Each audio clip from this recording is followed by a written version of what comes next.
ISPAL, Institut supérieur des paramédicaux à Lotchamangour, habilité par l'État.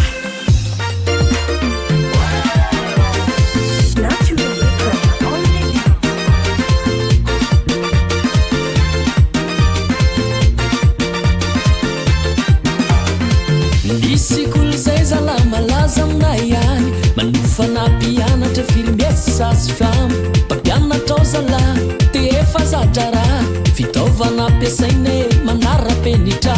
zay nivoaka tao tsy nisy nalenina la vérité no tantaraiko tsisy afenyeie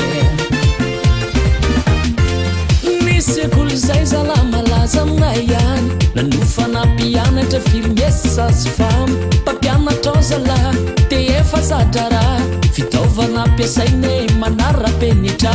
zay nivoaka tao tsy nisy nanenina la vérité no tantaraiko tsisy afenyeie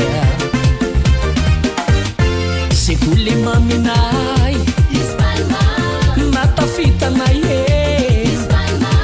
bola afa mitsy tonga vareraka izy io sekoly maminay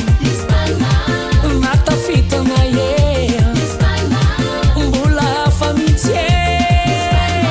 tonga vareraka izy io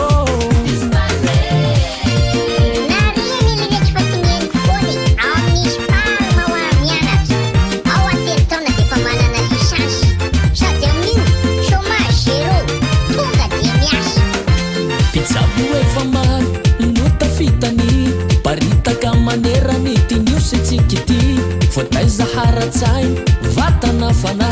mametraka ny oave aminy vavaka ka aza misalasale tanorana mana manana diplôma bakalorea manatona ny birao isoratra narana ho afapo ianao ka horaisina tananyeie sekoly maminay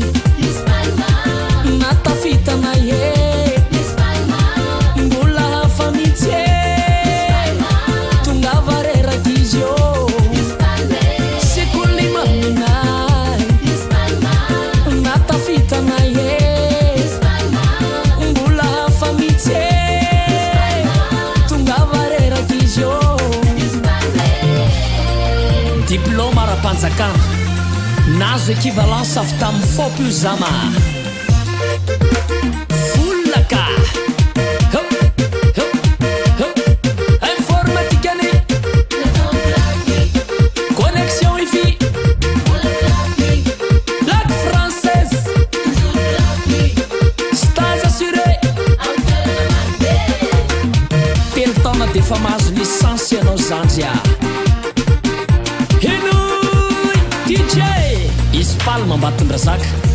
eo amin'ny rond-point technique manga rivotra ISPAL matoa masina mora feno ao ambadiky ny hôpitaly manara-penitra ISPAL mandilamena eo atapy-tanàna amin'ny tsena merci PDG sekoly maminay